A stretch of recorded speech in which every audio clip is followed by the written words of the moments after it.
Assalamualaikum warahmatullahi wabarakatuh. Waalaikumsalam warahmatullahi wabarakatuh.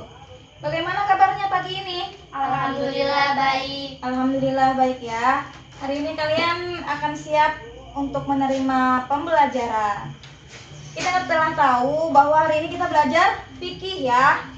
Nah, sebelum kita memulai pembelajaran, alangkah lebih baiknya kita membaca doa terlebih dahulu. Ketua kelas silahkan dipimpin. Sebelum belajar, mari kita membaca doa, berdoa mulai. Bismillahirrahmanirrahim. Rabbi shrah li sadri wa yassir li amri wahlul 'uqdatam min lisani yafqahu qawli. Rabbi zidni ilman warzuqni fahman bi rahmatika ya arhamar rahimin. Amin. Alhamdulillahirrabbilalamin. Mudah-mudahan hari ini kita belajarnya lancar dan berkah ya. Kalian juga bisa menerima pembelajaran dari saya dengan mudah dan paham serta bisa diimplementasikan dalam kehidupan sehari-hari. Nah, setelah kita membaca doa, saya akan mengabsen terlebih dahulu untuk mengetahui siapa saja di sini yang tidak hadir dan hadir ya. Karena saya agak lupa dari nama-namanya karena kita kan baru mulai ya. Baik. Hani Hadir. Rifa Hadir. Cantika Hadir. Gapar Izin. ya. Dia Apa? Alfa. Risma Sakit. sakit apa Alfa nih? Ada surat izinnya, ada surat sakitnya. Enggak ada. Saya masukkan ke Alfa saja ya, karena harus ada surat keterangan ya.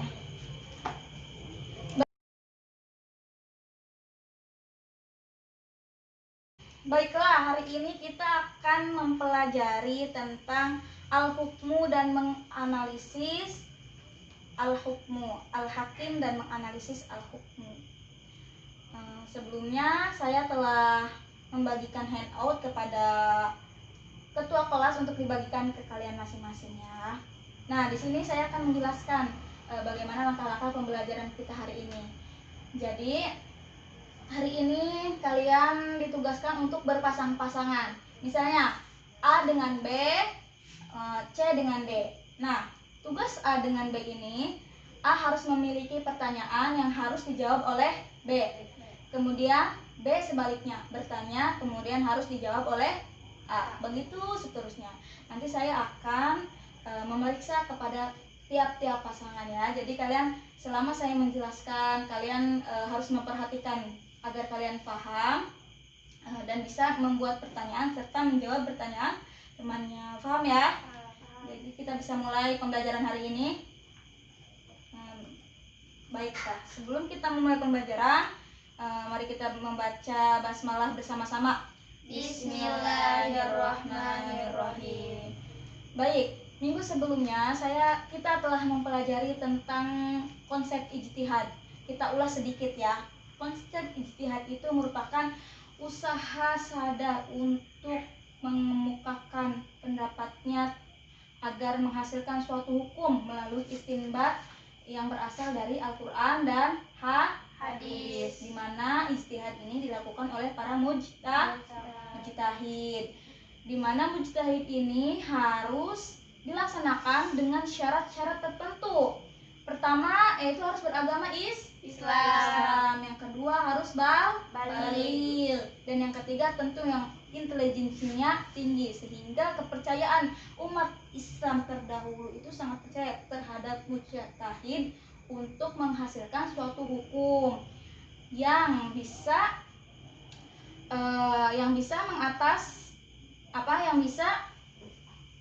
menganalisis atau menyelesaikan permasalahan umat terdahulu sehingga kita bisa menggunakannya hari ini.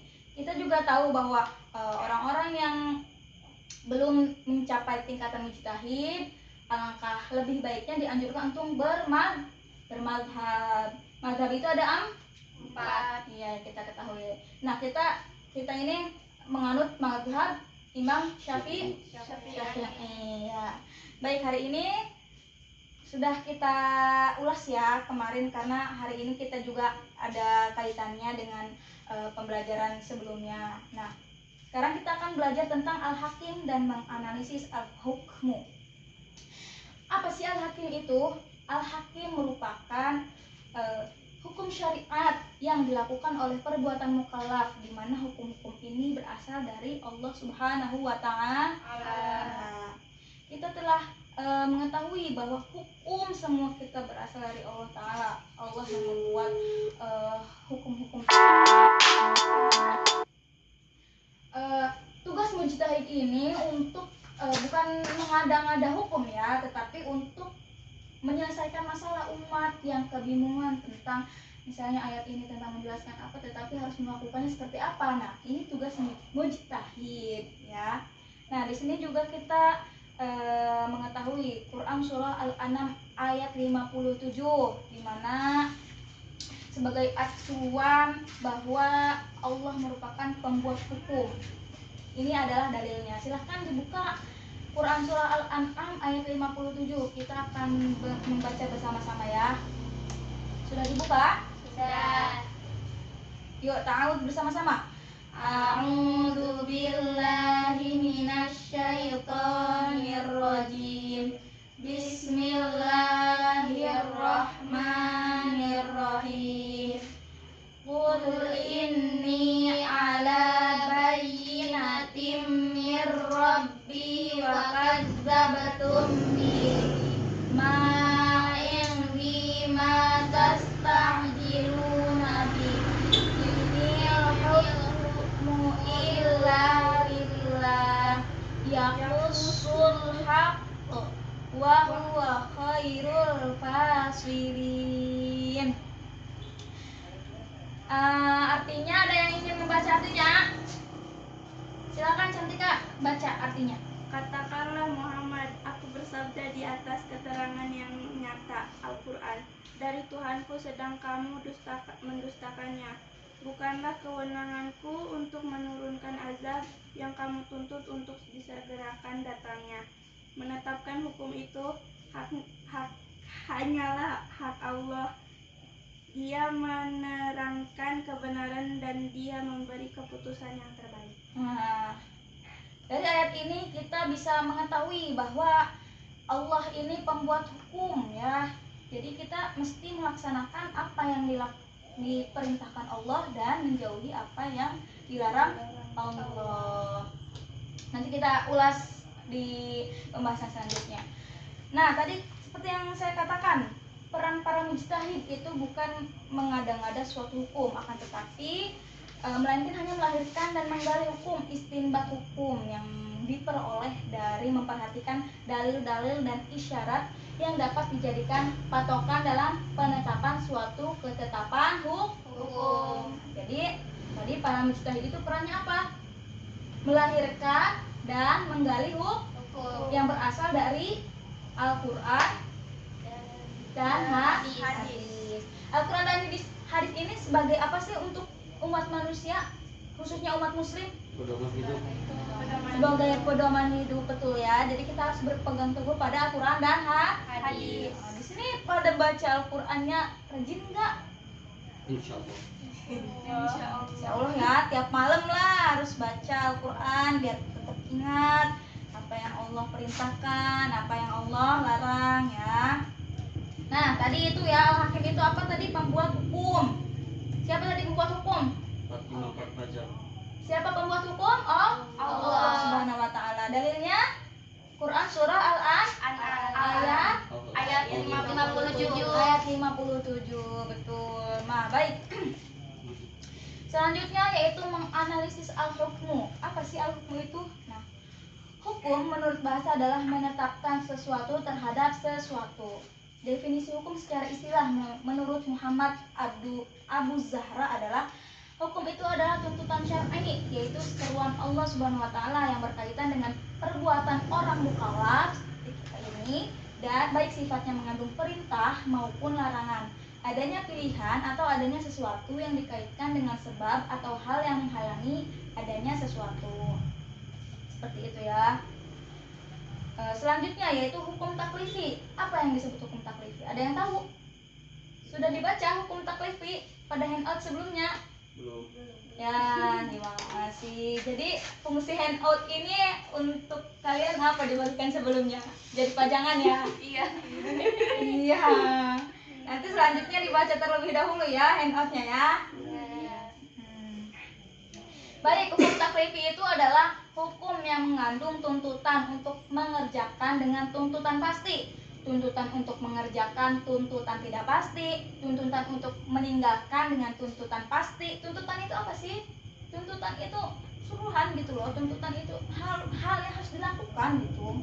Tuntutan untuk meninggalkan dengan tuntutan tidak pasti, tuntutan untuk memilih mengerjakan atau meninggalkan. Nah, menurut jumhur ulama, hukum taklifi ini ada 5. Ada berapa tadi? 5. Baik ya. Ingat baik-baik. Hukum taklifi ada 5.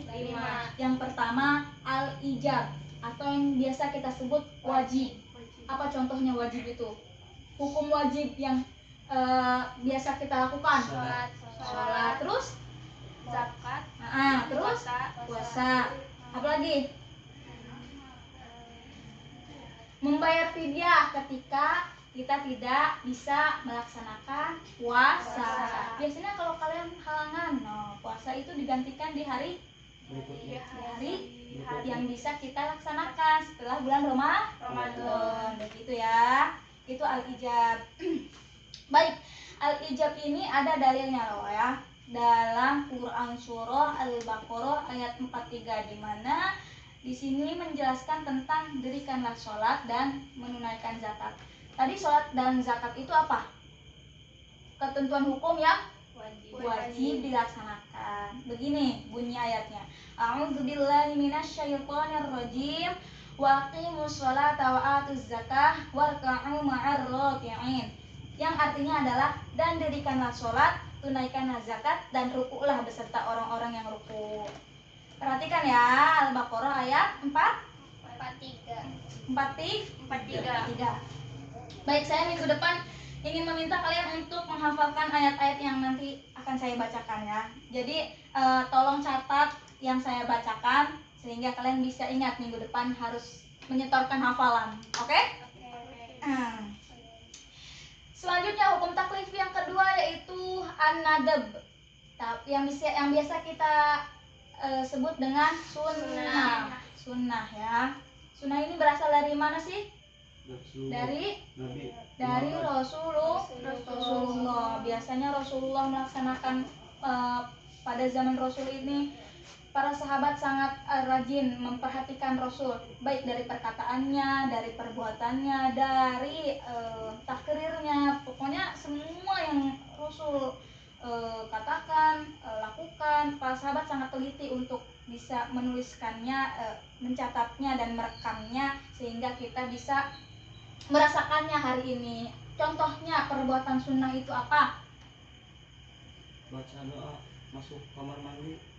Membaca doa masuk kamar mandi, betul. Kemudian sholat duha termasuk ke dalam Sunnah. Coba sesuatu yang kalian lakukan yang mengandung hukum sunnah apa aja? Coba. Ada. Puasa Senin Kamis. Betul, puasa Senin Kamis. Ini yang dilaksanakan saat mengandung hukum sunnah atau an-nadab. Sholat tahajud. Pernah sholat tahajud? Pernah. Nah, waktu terbaik untuk melaksanakan sholat tahajud apa? Pada jam berapa? Sepertiga malam. Gimana itu sepertiga malam? Jam 1. itu 2, 3, jam 3. Jam 3 itu terbaik untuk melaksanakan sholat tahajud. Apalagi untuk perbuatan yang mengandung hukum sunnah yang kamu pernah lakukan. Apa? Sholat qobliyah dan ba'diyah maghrib. Pernah ya? Pernah kan? Tuh.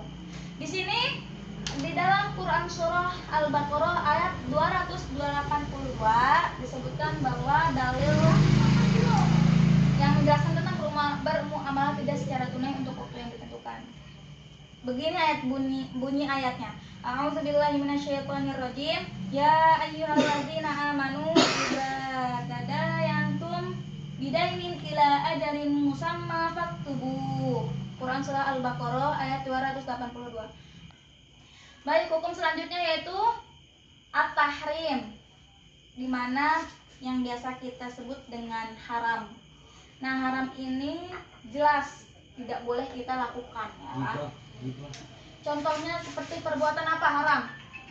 Mabuk-mabukan, Terus berzina, terus memakan makanan yang haram. Apa, Pak? Apa itu? babi, Dari hasil mencuri juga tidak Enggak. boleh Iya, iya. ya. Itu adalah perbuatan yang zina. perbuatan haram yang tidak boleh dilakukan. betul, kakinya kamu Iya, ya. betul. Terdapat di dalam Quran surah Al-Isra ayat 32. Silakan, siapa yang mau baca? Ayo, siapa yang mau baca? Ada nggak?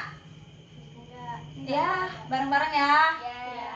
Ayo, ta'awud. A'udzu billahi minasyaitonir rajim. Bismillahirrahmanirrahim. Wala taqrabuz zina innahu kana fahisyatan wa sa'a sabila.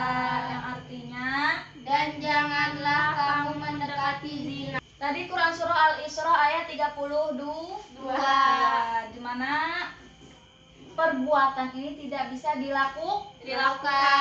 mutlak Allah melarangnya. Dalam terjemahannya saja, coba silakan lihat dalam Al-Qur'annya. Dan janganlah kamu mendekati zina. makna dari jangan itu apa? Tidak Tidak boleh. boleh. Jangan itu nggak usah dilakukan, nggak. Ya udah sih, jangan dilakukan apa gitu. Misalnya kata orang tua jangan, ya udah jangan, diam aja, jangan, nggak usah dilakukan. Gitu ya. Semoga kita tidak pernah melakukan hal-hal yang dilarang oleh Allah ya. Hukum taklifnya selanjutnya yaitu al-karohah, atau yang biasa kita sebut makruh. Dalil Al-Qur'annya Quran surah Al-Maidah ayat 101. Yang artinya yaitu, hai orang-orang yang beriman, janganlah kamu menanyakan kepada nabimu hal-hal yang jika diterangkan kepadamu akan menyusahkanmu. Jadi contoh makruh ini, misalnya kamu diberi keringanan untuk melaksanakan sholat 4 rakaat ya. Sholat zuhur kan kita berapa rakaat? 4. Terus kalian nanya gitu, kalau misalnya jadi umat terdahulu nih ya, Rasul boleh nggak sih sholat ini 7 rakaat aja gitu? Saya pengen bener-bener rajin gitu. Kamu dimudahin tapi pengen yang susah, pengen yang sulit gitu ya. Itu makruh ya, karena sudah ditentukan oleh Allah Subhanahu wa taala untuk melaksanakan sholat zuhur itu 4 rakaat. Seperti contoh makruh yang biasa kita temui dalam kehidupan sehari-hari apa? Dalam puasa misalnya. Kalau tidur aja, tidak ada aktivitas. Jadi maksud makruh ini kalau sesuatu yang mubah tetapi ke arah hal yang menjerumuskan kita gitu. Misalnya apa? Berkumur-kumur berlebihan karena saya mah capek tahu mau kumur-kumur aja. Sampai berlebihan sampai buat masuk ke dalam tenggorokan. Padahal kan itu hal yang membatalkan puasa kan. Masuknya air ke dalam tubuh kita sehingga menyegarkan gitu kan. Itu tidak boleh.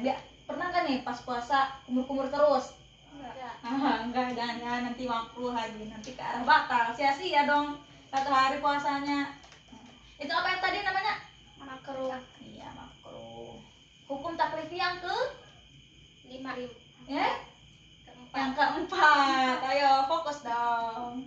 Masih jam berapa ini? Jam 9 pagi. Tunggu, jangan sampai mau istirahat ya. Selanjutnya al-ibahah, yaitu hukum taklifi yang kelima, biasa kita sebut mubah. Apa sih mubah itu? Meminang seseorang.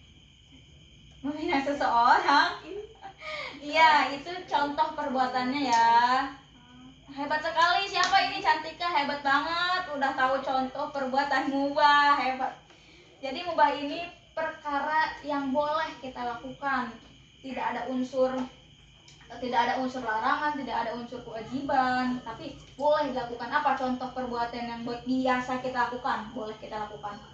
Meminang seorang istri. Meminang seorang istri dengan kata sindiran, itu contoh yang tinggi banget ya. Dalam perbuatan kita sehari-hari seperti makan, minum. Nah, makan minum itu boleh nggak? Kewajiban bukan? Kewajiban. Kalau misalnya sampai kita mau meninggal gitu tapi gak makan-makan itu wajib, kan memudaratkan ya. Nah, perbuatan mubah ini bisa menghasilkan pahala ke arah sunnah dan bisa ke arah perbuatan haram, seperti makan berlebih sehingga kita akan mengeluarkan makanannya seluruhnya. Itu tidak boleh dilakukan ya, haram. Karena berlebihan melakukan sesuatu itu tidak baik ya. Jadi kalau mau makan itu ya biasa aja, asal kita kuat untuk beribadah, maka kita makan secukupnya. Sama halnya makan juga bisa berpahala. Apa contohnya? Dengan membaca doa, membaca doa terlebih dahulu. Tahu nggak baca doa mau makan? Tahu. Coba baca, takutnya kelas 3 SMA ini masih belum tahu baca doa makan. Coba silakan bacakan doanya. Bismillahirrahmanirrahim. Allahumma barik lana fima razaqtana wa qina adzabannar. Alhamdulillah ya, masih tahu gitu doa mau makan. Dikira kan kelas 3 SMA ini udah lupa gitu, saking semangatnya mau makan jadi nggak pernah baca doa gitu. Ya, jadi perbuatan mubah ini bisa ke arah sunnah jika kita ingin makan, membaca doa, dan niatnya untuk menguatkan kita agar bisa kuat beribadah gitu. Baik, itu ya. Jadi hukum taklifi ada 5. Yang pertama Al-ijab. yang biasa kita sebut Wajib. Kedua An-nadb. an-nadb. Ya, yang biasa kita sebut Sunnah. Yang ketiga Tahrim. yang biasa kita sebut Haram. Yang keempat Al-karahah. yang biasa kita sebut Makruh. Dan yang terakhir Al-ibahah. yang biasa kita sebut Mubah. atau boleh. Mubah itu artinya boleh dilakukan selama itu bisa baik bagi kita gitu. Iya. Dalil dari mubah ini terdapat dalam Quran surah Al-Baqarah ayat 101. Di sini saya tidak membacakan ya, berarti kewajiban kalian itu untuk menghafal minggu depan tadi yang saya bacakan. Apa tadi? Quran surah tentang makruh yaitu Al-Maidah ayat 101, terus Al-Baqarah ayat 282, kemudian Al-Isra ayat 32 dan Al-Baqarah ayat 43. Itu harus dihafal ya minggu depan ya. Diingat pokoknya, jangan sampai lupa. Pokoknya yang tidak hafal ada kejutan spesial. Baik, setelah kita mengetahui hukum taklifi, yang kedua itu hukum wad'i. Apa sih hukum wad'i ini? Hukum yang menjadikan sesuatu sebagai sebab, syarat, mani', azimah, rukhsah, sah dan batal bagi sesuatu saat kita melaksanakannya. Jadi yang menyebabkan ada atau tidak adanya hukum taklifi disebut hukum wad'i. Jadi hukum wad'i itu misalnya gini. Contoh kecilnya ya, kalian udah kelas 3 SMA nih. 3 SMA ini biasanya udah mencapai umur cukup ya, balik, udah apa? Haid, menstruasi, udah ada menstruasi kan di sini semua? Udah. Ya. Nah, menstruasi ini kita kan punya kewajiban sholat nih. Kalau menstruasi ini boleh nggak kita melaksanakan sholat? Tidak boleh. Ini yang disebut dengan hukum wad'i. Ada atau tidak adanya hukum taklifi itu. Ya, ingat ya, hukum taklifi itu ada atau tidak adanya, maka yang disebut dengan hukum wad'i. Hukum apa tadi? Wad'i. Betul. Di sini saya akan menyebutkan hukum wad'i itu. Yang pertama sebab. Nah, sebab ini menurut ulama usul fikih mendefinisikan sebagai sifat zahir tetap dan menetapkan suatu hukum karena syariat mengaitkan sebab dengan sifat. Ketika seseorang melakukan sebab, maka akibatnya akan timbul, baik ia berniat untuk menimbulkan akibat ataupun tidak. Karena kaitan antara sebab dan akibat adalah berkaitan dengan hukum syar'i. Baiklah, setelah kita mempelajari tadi pembahasan tentang menganalisis al-hukmu dan al-hakim, selanjutnya kalian telah siap menyiapkan pertanyaan dan jawaban sudah? Sudah ya. Silakan berdiri semuanya. Pasangan A dan B maju ke depan di sini untuk mempersiapkan pertanyaan yang telah disiapkan. Silakan duduk. Memahami hukum-hukum syara adalah kewajiban bagi setiap muslim. Menurut jumhur ulama, hukum ta'lifi ada 5 enam. Apa saja bagian hukum ta'lifi itu? Hukum menurut ulama fikih, wajib mendirikan sholat, sunnah membuat perjanjian, haram berbuat zina, makruh bertanya sesuatu, mubah meminang seseorang. Pertanyaannya apa tadi? Memahami hukum-hukum syara adalah kewajiban bagi setiap muslim. Menurut jumhur ulama, hukum ta'lifi ada 5 enam. Apa saja pembagian hukum ta'lifi itu? Iya, tadi Cantika ya namanya? Iya. Cantika ini udah ngejawab benar ya. Berarti Cantika benar-benar memahami pembelajaran hari ini. Tadi ada 5 ya. Iya. Yang pertama al-ijabah apa? Wajib. Terus sunnah, haram, makruh, dan mubah. mubah ya. Kalian memegang kertas ini emang sudah dipersiapkan ya dari awal. Bagus. Beri aplaus untuk pasangan A dan B. Beri aplaus. Ya.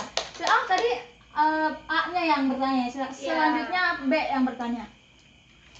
Setelah kita mengetahui bahwa hukum taklifi yang telah saya sebutkan itu ada 5, sekarang saya ingin bertanya, terdapat dalam Quran surat dan ayat berapa sajakah dari kelima hukum taklifi tersebut? Saya ingin dibacakan salah satu ayatnya. 1. Al-ijab wajib. Quran surat Al-Baqarah ayat 43 tentang wajibnya mendirikan sholat dan menunaikan zakat. 2. An-nad sunnah. Quran surat Al-Baqarah ayat 282 tentang bermuamalah sesuai dengan yang telah Rasulullah lakukan dan katakan. 3. At-tahrim haram. Quran surat Al-Isra ayat 32 tentang larangan berbuat zina. 4. Al-karahah makruh. Quran surat Al-Madinah ayat 101 tentang lebih baik jangan menanyakan sesuatu yang menyulitkan. 5. Al-ibahah mubah. Quran surat Al-Baqarah ayat 101 tentang bolehnya meminang seorang istri dengan melakukan sendirian. Iya, itu tadi dalil-dalil hukum taklifi ya, pembagian hukum taklifi. Tadi padahal penanya menanyakan coba bacakan ya ayatnya, tapi Hani tidak menjawab menjawab pertanyaan bacakan ya. Padahal tadi saya udah ngejelasin ya. Contoh kecilnya itu dalam Quran surah Al-Baqarah ayat 43. Itu dalil Quran surah Al-Baqarah itu tentang hukum wajibnya mendirikan salat dan menunaikan zakat. Tentang hukum salat ya. Yang ayatnya waqimus shalah wa atuz zakah warka'u ma'ar raki'in. Tadi juga kalau nggak salah bukan Al-Madinah tapi Al-Maidah ya. Bukan jumhur tapi jumhur ulama. Terima kasih pasangan AB. Aku mau bertanya apa? Ruksoh ya, bukan ruksah. Ruksoh itu keringanan. Ruksoh adalah hukum yang berkaitan dengan suatu perbuatan karena adanya uzur. Pertanyaannya adalah, bolehkah kita tidak berpuasa saat merasa sakit yang tidak diatasi? Silakan jawab. Jawabannya adalah boleh, karena sesuai dengan Quran surat Al-Baqarah ayat 185. A'udzubillahi minasyaitonirrajim. Bismillahirrahmanirrahim. Wa man kana maridun aw 'ala safarin fa'iddatun min ayyamin ukhra. Dan barang siapa sakit atau dalam perjalanan lalu ia berbuka, maka wajiblah baginya berpuasa sebanyak hari yang ditinggalkannya itu pada hari-hari yang lain. Quran Surat Al-Baqarah ayat 185. Iya, jadi tadi pertanyaannya boleh nggak sih kalau misalnya kita lagi sakit terus nggak puasa saat Ramadan? Tadi jawabnya pakai dalil ya. Hebat banget, keren. Jadi jawabannya boleh ya, sesuai dengan dalil Quran surah berapa tadi? Al-Baqarah ayat 180. Iya, kalau misalnya sakit saya nanya boleh nggak sih kita nggak puasa Bu? Di bulan Ramadan kan, tapi itu puasanya wajib. Boleh, tapi harus menggantinya di waktu selanjutnya setelah bulan Ramadan ya, gitu. Silahkan temennya bertanya kembali kepada yang bertanya.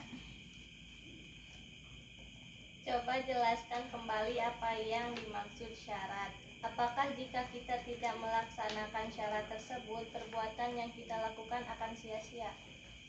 Jawabannya adalah syarat adalah sesuatu yang harus dipenuhi dulu sebelum suatu perbuatan dilakukan. Syarat ada dua macam. Syarat wajib, contohnya nisab zakat sebagai syarat wajib zakat. 2. Syarat sah, contohnya suci dari hadas besar dan kecil, taharoh, menjadi syarat sah sholat. Untuk lebih jelasnya, bersuci dari hadas besar dan kecil, taharoh, merupakan syarat sah sholat. Maka keadaan tidak suci dari hadas besar dan kecil, taharoh, menjadikan tidak sahnya sholat. Berarti apa yang kamu tanyakan betul, jawabannya adalah sia-sia. Dan kita mesti melaksanakan syarat-syarat tersebut. Iya, jadi kalau misalnya kita tidak melakukan syarat-syarat dalam sholat itu, sholatnya sia-sia.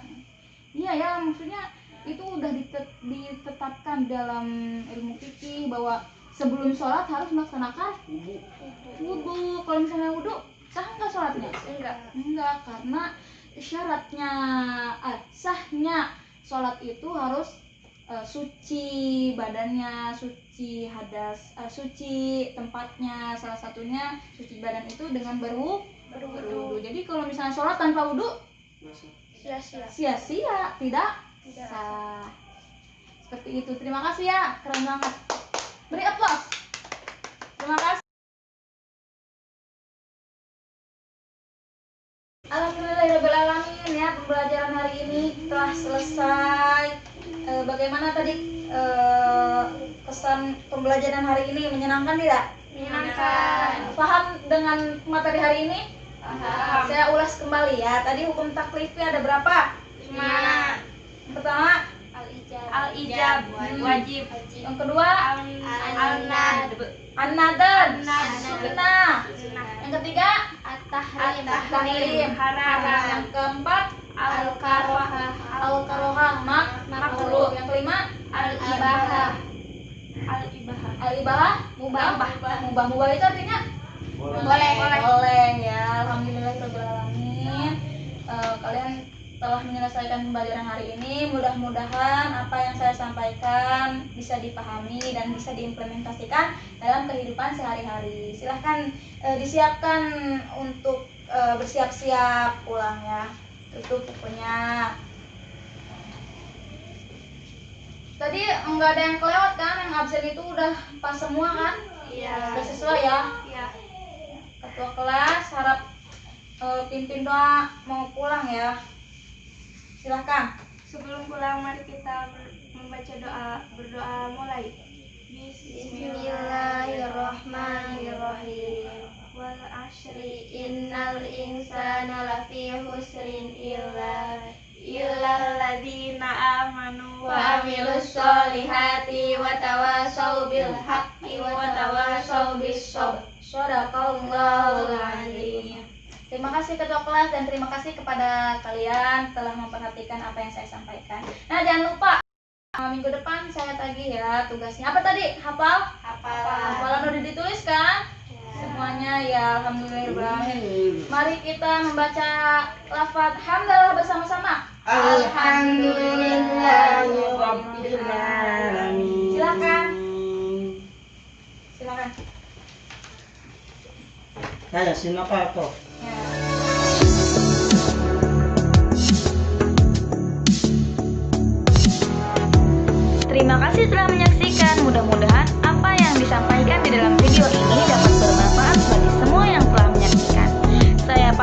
undur diri. Wassalamualaikum warahmatullahi wabarakatuh. Let me in or let me go.